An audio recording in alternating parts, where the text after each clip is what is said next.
Hey, everybody, and welcome back to the Wellness Blueprint with Dr. Caleb Davis. I am your host, Dr. Caleb Davis, and as usual, I am joined by the lovely and talented Nicole Davis as my co host. Hey, everybody.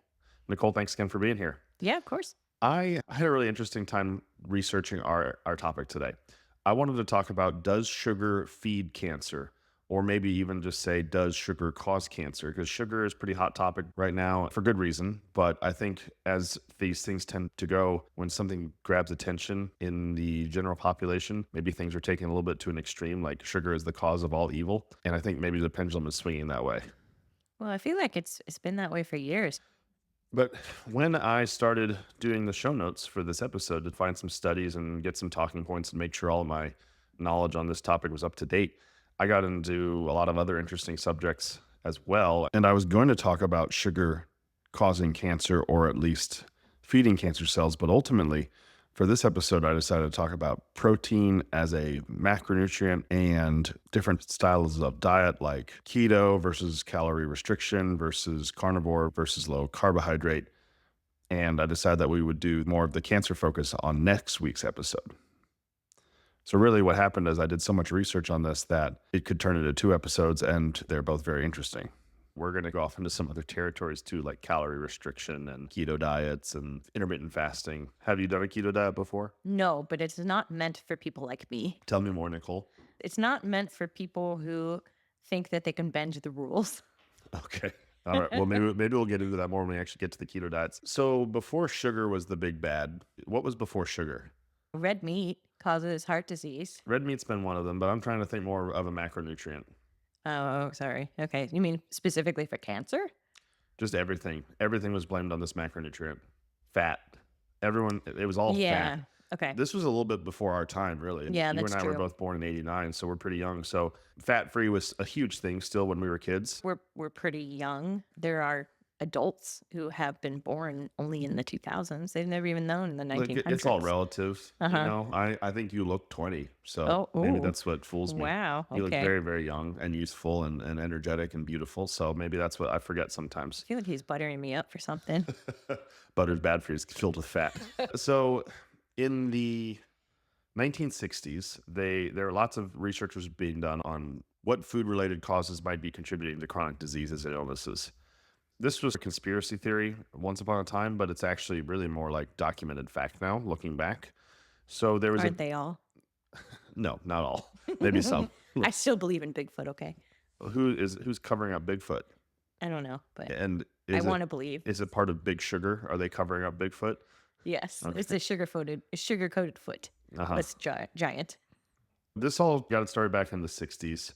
There was an actual Sugar Research Foundation, and now it's just called the Sugar Association. And this funded research in the 60s to downplay the health risks of sugar and shift focus to fat as a primary dietary culprit and problem. Question. Yeah. Who funded the Sugar Institute? I imagine it was Big Sugar. Oh, we're going to just do these super unbiased. Oh, yeah. That's kind of the point. We talk more about like big institutions funding research. This was back in the 60s. It wasn't as hot topic to talk about, to say, oh, the big industries are focusing on funding the Sugar Research Institute. But yes, exactly right. Different food companies and sugar companies were specifically paying off scientists. I'm not talking about, oh, we're going to fund research. No, they're just paying them off. So it's sort of like the older brother who's trying to pin all the problems on the younger brother, and they like pay the third sibling and say, hey, just blame it on our middle brother. It's totally fine. I don't know what kind of weird family dynamic you had, but that's not, I can't relate to that. Well, I have two older brothers, so. Yeah, so do I. My brother's just sat on me. The Sugar Research Foundation also paid off prominent Harvard scientists to produce reviews that minimize sugar's role in cardiovascular disease. And there are multiple papers published in prestigious, well thought of journals that emphasize fat as the problem. And this really, really took hold. One particular study that you may be aware of is by a scientist named Ansel Keys, who I think you've actually read about a little bit. He wrote the 7 countries study. Oh, that guy. Yeah, so this was published in the 50s and 60s, multiple studies on this topic. Is it the plantarian guy who believes in only eating plants for the most part and fish? I think some of his studies concluded that, or at least pointed to that, but these studies linked dietary fat intake to heart disease. But this study was later largely and widely criticized by critics saying that he cherry picked data to support a hypothesis that he went in with. And he ignored other countries and their data to support his conclusions that fat was bad. So in 1977, the US government's dietary goals for Americans were released. These goals for Americans were released, and it advocated for reduced fat consumption and increased carbohydrate intake. If you take calories away from one, then you have to increase calories to another. This included sugar, which was pretty much directly shaped by lobbying from Big Sugar. And so these guidelines, with lots of public service announcements and different ad campaigns, shaped public's perception that fat was bad. And this really didn't shift until during our lifetime. I don't think it shifted for a lot of people who are maybe in the boomer generation.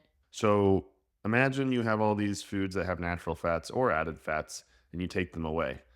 So they're less palatable. So what are you going to do? You're going to put more sugar in them. You're going to make them sweeter. You have to make them palatable somehow. Everything was fat free, low fat. And then trans fats became a big thing, and margarine became a big thing because then it was like a artificial fat, no fat butter. Right, but now trans fats are evil. The pendulum swings, right? Most people are unanimously against trans fats now, and that's all well and good. But it took decades for us to start shifting away. And you're right, it's not even completely shifted away. There's still a lot of people who think dietary fat is the culprit. As most things in nature, though, there's a nuance. Too much fat's bad, too much sugar's bad, too much almost anything's bad, except maybe protein. I'm just kidding. Too much protein's bad too. Some people believe that this shift from fat to sugar and us consuming so much more sugar was closely linked to obesity and diabetes epidemics that we're seeing today. And lowering fat and increasing sugar certainly didn't do us any favors. One of the big problems is that fat is actually a very energy dense food source, and it's also very satiating. So if you take out all the fat and just pump things full of sugar, it's easy to consume those foods in high quantities. You're not getting much nutrients and you're not being satiated, so you want to eat more. I'm happy to say that we're on the upswing from that, but I think the consequences, we're still reaping what we sowed decades ago, and it's going to be really hard to turn away from that. Just a couple stats for us when we're talking about sugar. The average American consumes approximately 77 grams of sugar per day. I know that's hard to visualize, so that's about 19 teaspoons of sugar. That's just an average day. Teaspoons. Okay. I'm trying to imagine that. Just think of a spoon out of a silverware drawer and Okay. having almost 20 of those of sugar, just white grain sugar. Way too much. So if you look at the American Heart Association's guidelines of how much sugar you should be eating, for men, it's recommended no more than 36 grams, which is 9 teaspoons. So that's 50% less. And for women, it's no more than 25 grams, which is 6 teaspoons. So that's 3 times less of added sugar per day. So we're just talking about foods that have sugar that are added. So we're not talking about natural sugars. We're just saying things like bread, pastries, sugary drinks like soda. Hey, but not all bread has added sugar. No, but a lot of modern manufactured American bread does. So packaged bread. Yeah. But if you bake your own bread, oftentimes it does not have added sugar. Who do you work for? I Are work you- for the Italian Are you Association. are you with the big bread lobby? Yes, I Yeah, am. we've been infiltrated. A lot of people believe that this excessive sugar intake maybe directly was linked to all of this shenanigans being done back in the 60s and 70s, and we haven't reversed course yet. Can you tell me the difference between sugar and carbohydrates? I'm putting you on the spot here, I know. Oh, But we've talked boy. about it a lot over the years. Carbohydrates essentially breaks down into sugar. That's right. Not all carbohydrates are sugar, but all sugars are carbohydrates. So Sort of like whiskey and bourbon. you got me there. I don't, Okay, I'm, so I'm like, not an alcoholic, so I don't know. but we do live in Kentucky, Caleb. All right. I'll bite. I believe, yes, I think bourbon has to be 50% corn, but bourbon is a type of whiskey, but not all whiskey is bourbon. Yeah, and it has to be 51%. You shame me. See? 51% or higher. Yeah. Of corn. Yeah. Okay. Didn't I say at least 50%? Yeah, sh- but that's not specific enough. You know what? As a man, my body's a temple, okay? You can get carbohydrates from other food sources. If you were to eat 20 grams of sugar, you're consuming 20 grams of carbohydrates. But if you were to eat a big bowl of pasta, you might be getting 60 grams of carbohydrates. But you're not eating a big bowl of sugar.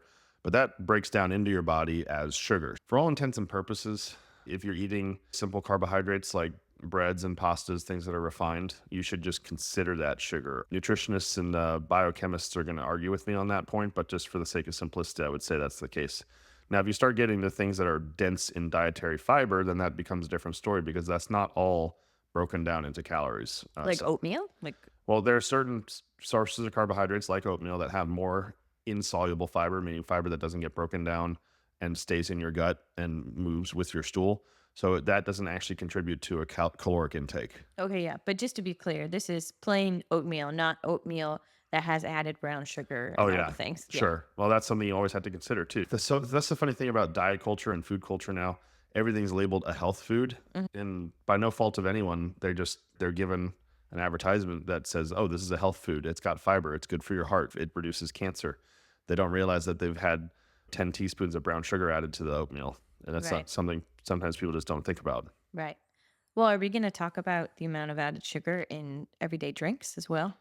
I don't have those numbers right in front of me, but you can imagine that sugary soft drinks Not are. just soft drinks either. It's like a lot of these. So I remember drinking this quote water drink, smart water or Oh something. yeah, Do you remember that? and Gatorade, Gatorade, yeah, all of those things that people think of, vitamin water, vitamin water. yeah, That's but what it was. Yeah. all of these drinks that people consider healthy. Oh, Gatorade, vitamin water, it's healthy. It's got vitamins in the word. It's got tons of added sugar in it. Yeah. Really, my message for the end of this episode is going to be that added sugar is really not the best choice for you. So you really shouldn't be consuming things with lots of added sugar very often.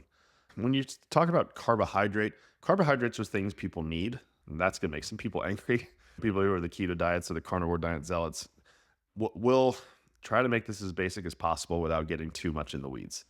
For the most part, most cells in the body and the brain run off of glucose, which is the most basic sugar molecule that you can get. And carbohydrates essentially break down into glucose, and that's your body's main fuel source most of the time.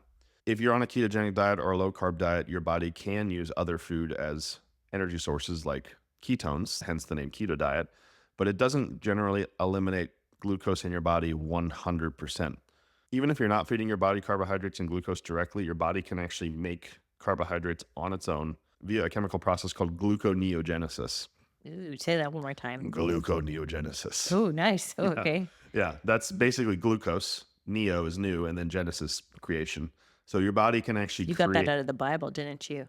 I didn't make it up, so I can't tell you. I don't know. I didn't make that word up. Okay, sorry. So your body is remarkable at making things that you don't consume if it needs it. Have you ever heard of essential amino acids or essential fatty acids? Mhm. That means those are amino acids and fats that your body cannot produce. When it says essential, it means you must eat them, you must consume them, otherwise you can't get them, and they're vital for life. So those do exist, but a lot of amino acids and fats and carbohydrates can be formed by your body on their own, even in the absence of a food source. So you can eat protein and turn it into sugar. If you eat excessive protein and you don't have enough sugar, your body will make it on its own. That was probably a little bit in the weeds. But let's talk basics here. You can have a really low carbohydrate diet and you can survive that way. But in general, the average American consumes probably around 300 grams of carbohydrates a day. Let's say we're assuming a 2,000 calorie diet here. Most people should eat around 200 grams of carbohydrates a day. And I've seen estimates as low as, if you're a sedentary person who doesn't do a whole lot of activity, you can go as low as 100 grams of carbohydrates per day and maintain healthy glucose levels. Can you explain like what on average, like a slice of bread, do you know how many carbohydrates that would typically contain? I think your average slice of bread has about 12 grams of carbohydrates in it. I'm just trying to think of things that I enjoy eating every day. I had a bowl of oatmeal. For lunch, I have a sandwich that's 2 slices of bread. For snack, maybe I have an apple. And then for dinner, something like sweet potato, mashed potatoes. I don't know what kind of carbohydrate count that comes out to. But if you're eating food from a grocery store, you're going to find that it's all labeled. And obviously, those labels aren't perfect. In this day and age, you can get a pretty good idea. If you actually want to track your calories, there's lots of tools online. If it's processed food, it's always going to have a calorie count and a macronutrient breakdown to tell you how much protein, carbohydrates, and fats are in it.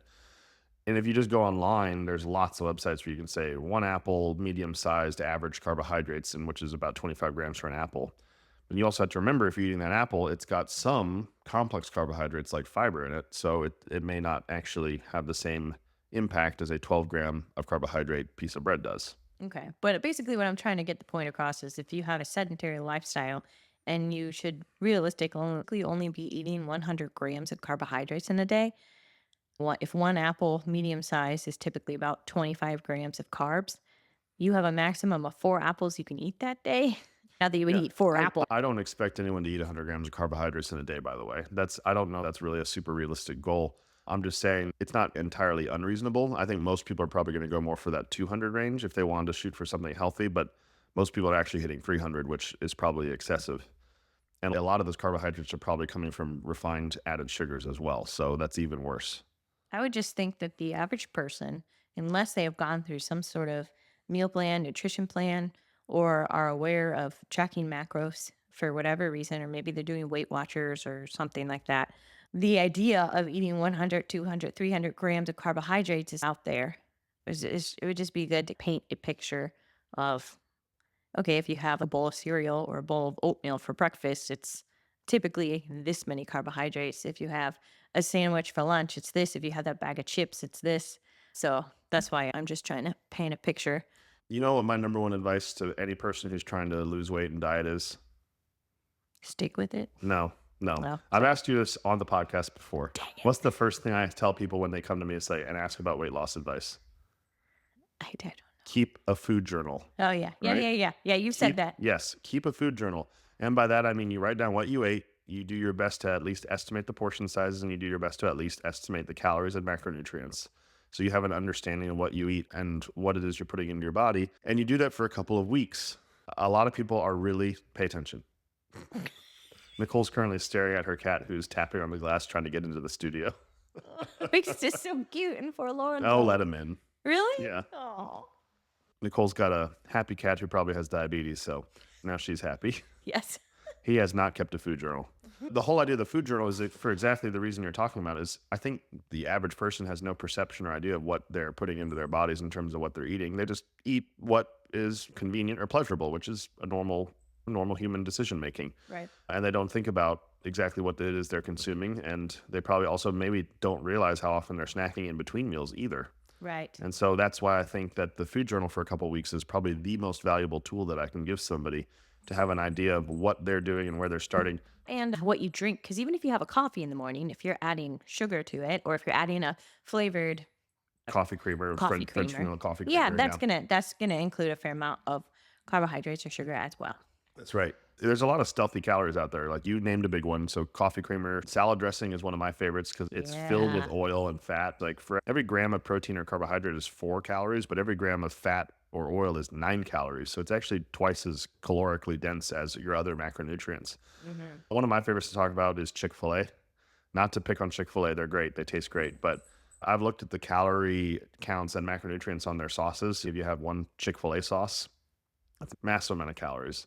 And so you're already accounting for the fried chicken you're eating, but then you're using 1 or 2 whole packets of sauce and you're really heavily increasing the amount of calories you're eating. And a lot of people don't even take into account the sauces they put on things. What about your Arby's special sauce, Dr. Big Guy? I have never, ever eaten Arby's in my life. That's a lie. I'm not endorsing any particular fast food chain. Arby's is my dirty little road trip secret. Arby's is only for road trips. That's it. Arby's is only supposed to be eaten at 10 o'clock at night when you're in the middle of Georgia, in the middle of nowhere, driving across the interstate. You keep that to yourself. I know all of your secrets. Not to get too much on a tangent, but when we talk about protein, protein is the most satiating macronutrient. So when you're eating protein, it actually tells your brain and your stomach that you're fuller more quickly than other macronutrients. So it's best to eat your protein before everything else in meals. And it's good to eat protein for every meal, especially in the morning. A lot of people just eat a bagel or a biscuit or something sweet in the morning that's just carbohydrates where it's not as satiating. And eating something that's more dense in protein will definitely help curb that effect. Now, we haven't even gotten into sugar causing cancer, but I knew that this was going to happen in this episode because there were so many interesting things to talk about.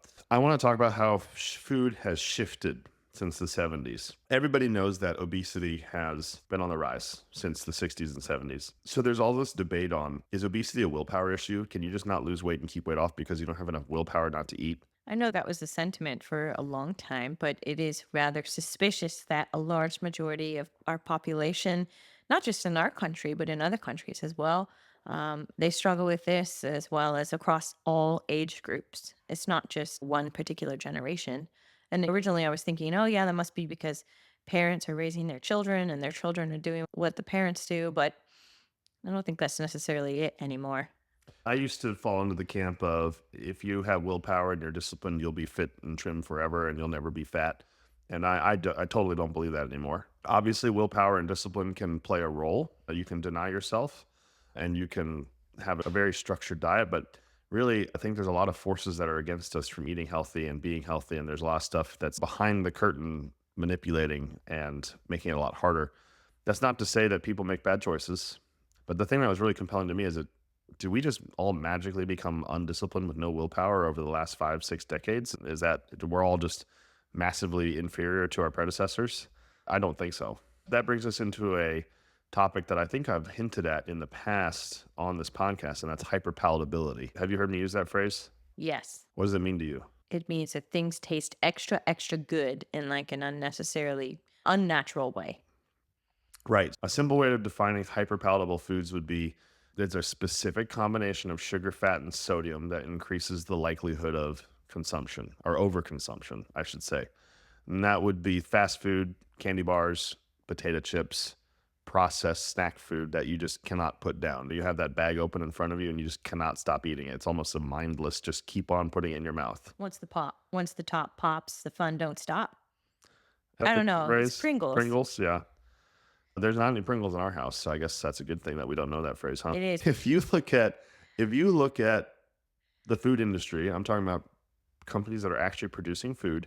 They actually have a term for something called the bliss point of food. They try to design food that has the optimal combination of flavors, sweetness. We're talking about salt fat ratios, even texture like chewiness or crunchiness, and all of these things that's supposed to maximize your reward system and dopamine reaction in your brain to give you the most euphoria and bliss possible with food.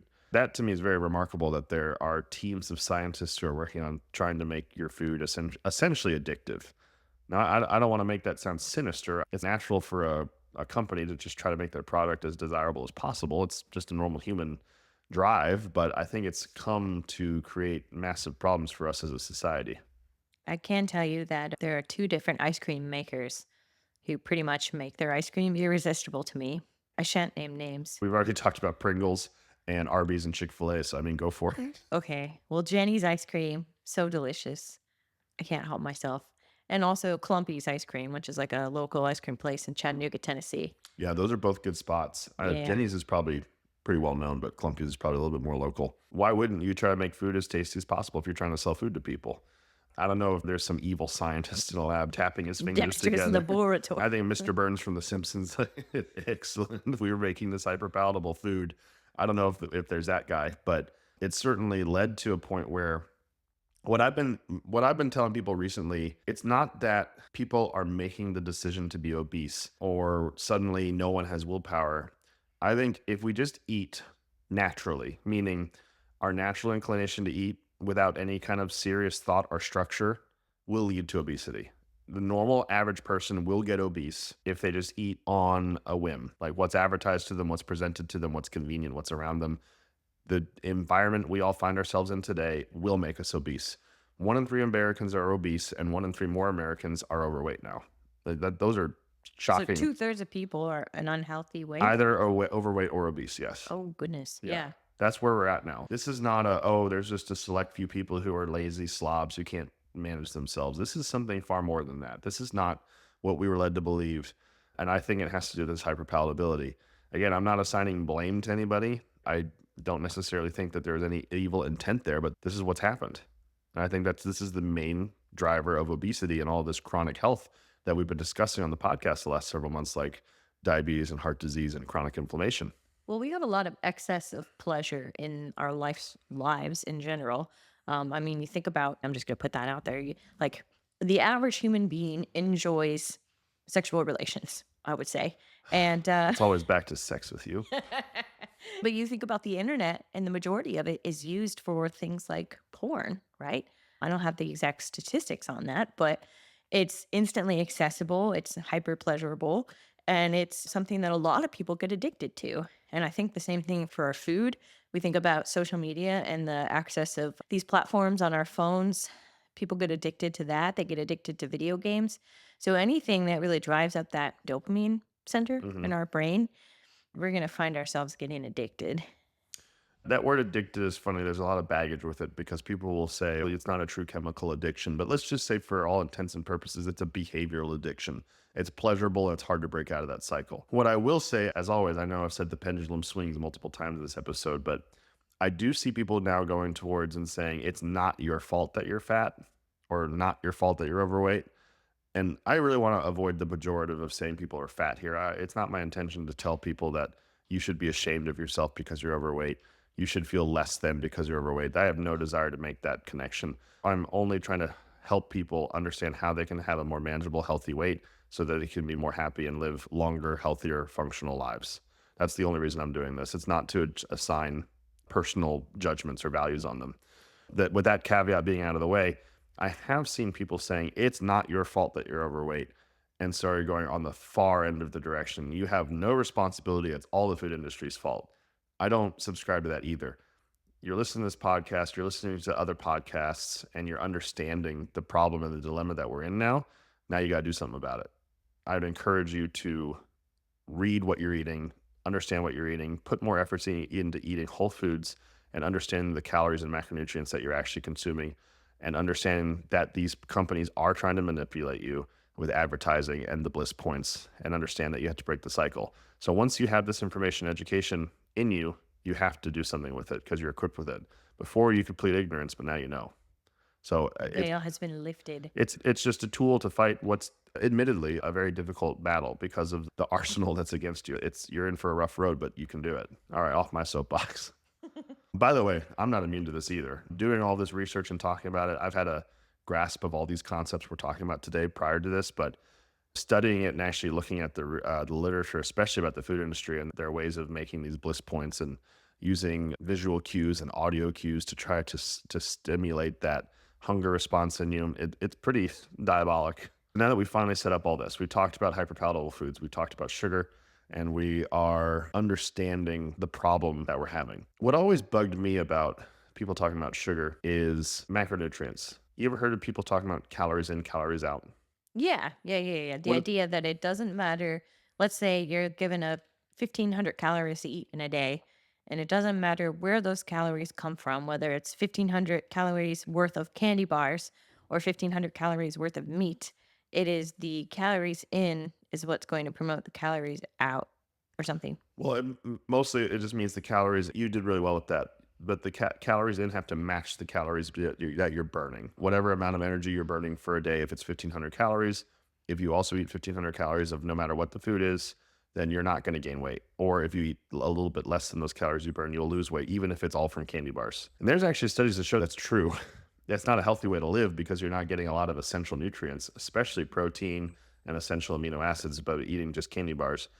The other thing is you'll find that if you eat 10 candy bars in a day and hit your macronutrient allotment, you're going to be pretty hungry the rest of the day because you're not satiated and Yeah. you're not having sustained slow burn energy that you can use. You're probably going to get scurvy too. Yeah, you're going to have all sorts of vitamin nutritional deficiencies if you eat only candy bars to meet your macronutrients, and you're going to have a pretty miserable existence. There's a lot of nuance to this, but if you talk to people who talk about calories in, calories out, they're like, sugar is not the devil. You can eat sugar. I think there's truth to that. And there's a lot of studies that look at excess calories and cancer risk. And I want to talk about some of those and some of the studies associated with caloric restriction in general, because I think this is super interesting. There is a human study that looked at this, and it's called Calorie, the Calorie Trial. And a lot of scientists have fun naming these studies so they're more memorable. So it was called the Comprehensive Assessment of Long-Term Effects of Reducing Intake of Energy. If you turn that into an acronym, CALERIE, calorie. They took these people and tried to reduce their caloric intake by 25% over a long period of time. The average study participant was able to reduce up to 12% of caloric reduction. So they did not manage 25%. That's pretty intensive to keep up for a long time. And it did lead to decreased inflammation markers and improved metabolic health. And these participants maintained up to a 10% weight loss over a 2-year period and reduced their risk factors for diabetes, heart disease, and cancer. If you study this for 20, 30 years, you may see even more impressive statistics from that. But since it was only a couple years, then the conclusions are limited. But I think that this study is still ongoing. Oh, wow. They have different subsets of the study that they're still doing, I believe. Gotcha. I just keep thinking how important it is to eat food that is grown from the earth naturally. But then the nihilistic part of me is like, yeah, except we've destroyed the earth and we have all these chemicals and toxins leaking in and destroying our plants and everything. And That, remi- that reminds me of the Instagram reel I sent you the other day where this guy's yes. drinking from a bottle of water and it's like, you can't drink from that. It's made of plastics. And then instead he like starts pouring water from his tap into the filters. Like, that's got lead in it. You can't drink that. He's like, like every single thing is going to kill you, which Yeah. I really related to and laughed because I'm so much in this world that it seems like you can't do anything right and everything, you're going to die no matter what you do, which Which, is true. yeah, I mean, I guess that is true. Yeah. But let's not get nihilistic. Okay, I'll try now. Just give me some Jenny's ice cream. That'll help. Yeah. Well, I guess it'll kill you faster. Jenny's is going to sue us for this episode. I mean, I am telling you, they have the best ice cream ever. Jenny, I love you. Yeah. It's No, just, seriously. it's Keep fine. making your delicious Jenny, poison. keep on going. It's fine. Okay. It's really quite good. Yeah. And I'm not trying to say they have a mad scientist. I'm just saying their food's so good that I want to eat it all the time. I think most people understand that if they eat more calories than they burn, they're going to gain weight, right? Yeah. There's multiple studies, like the one in the New England Journal of Medicine in 2003, which linked to just excessive calories. They lead to weight gain, accumulation of visceral fat. This promotes inflammation and metabolic dysfunction like diabetes and hypertension and other metabolic disorders. Visceral fat, specifically fat around the organs of your abdomen inside, increase insulin and insulin-like growth factor, which can fuel cancer cell growth. As we said before, obesity in general is linked to an association with an increased risk of 13 different types of cancer. So it's just excessive calories in general, whether you have a low carb diet or whatever it is, can lead to these health risks. So just because you're eating low carb doesn't necessarily mean you're in the clear if you're exceeding your daily caloric allotment. Everyone knows eating too many calories is going to cause health problems, but maybe they don't understand the risks and profound problems that they may face with excessive calories. Yeah. It just seems like a far away problem. Yeah. Like, oh, I will eventually become obese, and that will eventually lead to heart disease or diabetes type 2. And maybe eventually someday I'll have my leg chopped off. But it doesn't seem like a right now problem. Do you often think about that you're going to have your leg cut off if you eat Jenny's ice cream?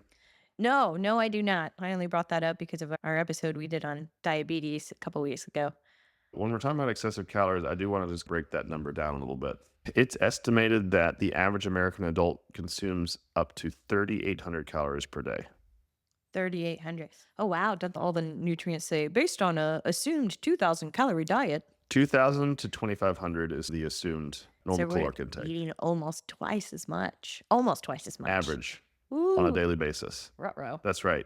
Well, 2 out of 3 people are overweight, Right. essentially. Yeah. So I mean, including myself, unfortunately, but I'm working on it. if you, again, no judgment, no pejoratives here. We're just talking about a problem that a lot of Americans are facing. Yeah. And not just Americans either. It's Right. it's a worldwide problem. Yeah. I bring that up because I want to talk about and establish that we are having a huge problem with excessive calories, and it's not something that's slowing down or getting better on its own. What happens if we cut back on our calories? You ask the normal person, what happens if you cut back on your calories? What'll happen? I'll be hungry, maybe a little bit hangry, cranky, A little bit? but my body will eventually adjust. It Mhm. might take a little bit of time. Yeah. I might feel a little bit tired, I guess.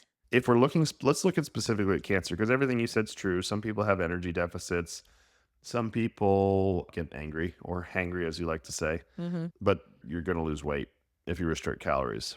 Now, there's a lot of nuance to that and how you decide to do it and if you can maintain it over time. And yeah, you don't want to yo-yo your And weight. does your body adjust to your caloric deficit, and does your daily caloric expenditure match your deficit at some point? And nor do you want to overly restrict your calories, like Yeah. somebody who has an eating disorder. All of these things are true. And I'm not going to get into all that in this episode. So I wanted to wrap this up with a pitch for protein. And everyone knows that you should eat protein, right? Yeah, but the source of protein is debated if you're vegan or vegetarian. Yeah, let's not get into that too much. I'm not going to hate on vegans and vegetarians. And if that's a diet that works for them and they have good results from it, I'm not going to hate on it too much. I am going to say that protein is an excellent macronutrient. It's satiating, so it makes you full. It has a thermic effect, which means that when you digest that food, your body actually burns more calories digesting and metabolizing protein than it does carbohydrates and fat. So we call that the thermic effect of food. So if you compare a calorie from protein to a calorie of carbohydrate, it's not truly the same thing because your body's having to do more work by producing and utilizing that protein. Protein is digested more slowly than carbohydrates, so it takes longer to break down. It makes you feel fuller for longer. And it also helps stabilize blood sugar. So eating protein actually slows the absorption of carbohydrates and prevents blood sugar spikes and crashes. And it helps to keep a better regulated blood glucose level in general when you eat protein with it.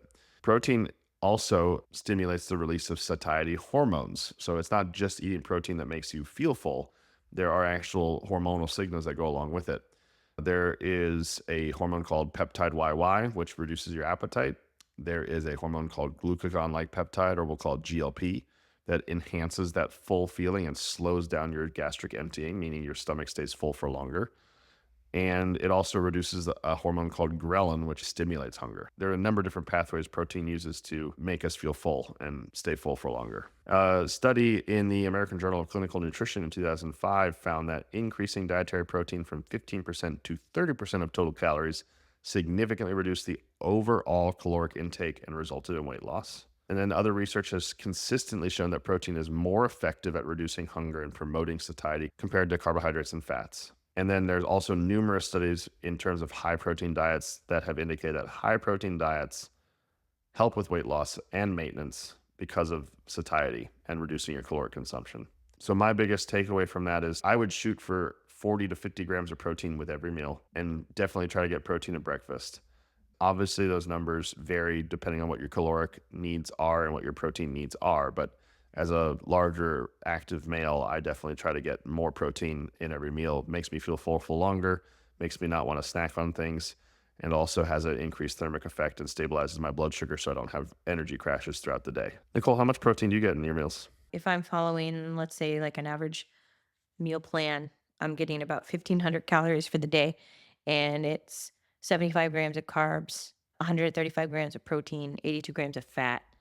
And so the breakdown for breakfast would be 30 grams of protein, 24 grams of fat, 15 grams of carbs.